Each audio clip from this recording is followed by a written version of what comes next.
sa feng shui, madali lang naman eh. Maraming to do things, how to counter everything. Malas nyo lang, kung yung natawag ng feng shui, hindi marunong, gipain nyo yan. Gipain nyo yan.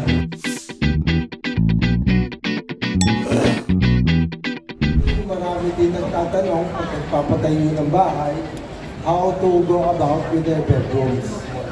There are only 5 factors concerning the bedroom.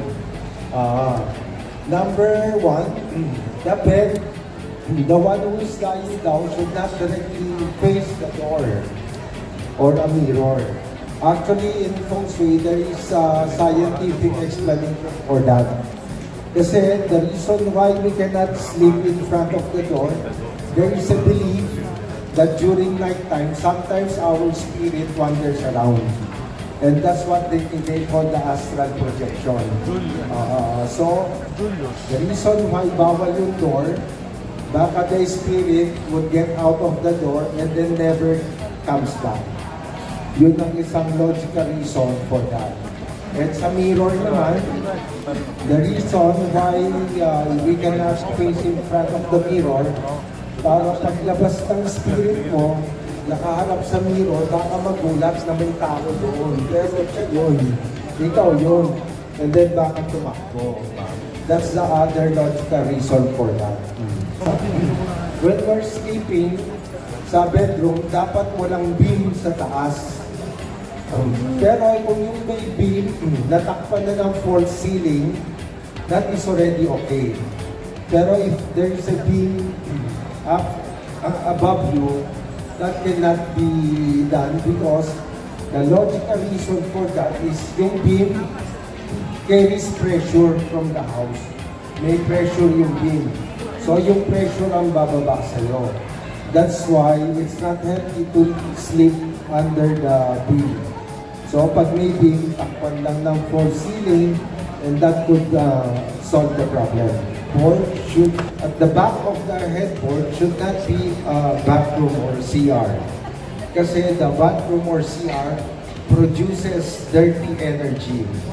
So kung yung head mo nakasandal doon sa wall ng bathroom for so many years, ma-influence din yung brain mo to have not good energy.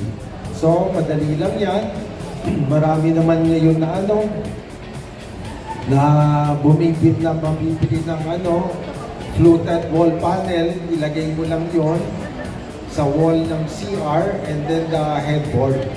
So yung headboard nakasandal sa fluted wall panel na PVC, yung PVC panel ang nakasandal sa wall ng CR. That solves the problem already. Yung bed, bawal, lalo na sa parents, di ba? Yung likod, windows. Kasi kapag ang likod natin, window, ibig sabihin, we will be unaware of what is happening behind our back. Ika nga, magiging parati kang huli sa balita. Sa anak ko, ginawa ko yan. Para at least alam ko lahat. Pero kung yung bed mo sa likod, window, madali lang naman doon sa window, kahit bumili lang ng postcard sa National, di ba? Ng mountain, Mayon Volcano, Mount Everest, ilagay mo lang doon sa window, the picture fronting your bed. At least, parang nakasandal ka na sa pader. Sinasandalan mo, mountain na. Actually, sa feng shui, madali lang naman eh. Maraming to do things, how to counter everything. Malas nyo lang, kung yung natawag ng feng shui, hindi marunong, gipain nyo yan. Gipain nyo yan, di ba? Kasi hindi niya pera yung gagastusin doon eh. Kaya di ba lang siya ng gibain. Pero there are many ways to counter these things. Mirrors and crystals could do the countering. Ngayon, sa master's bedroom also, sa akin na naman, sa mga mag-asawa, bawal garage sa baba or open space. Sa Chinese tawag doon ampaw. Sa Tagalog, ang ampaw walang laman. Yun ang mangyayari naman, kaya bawal.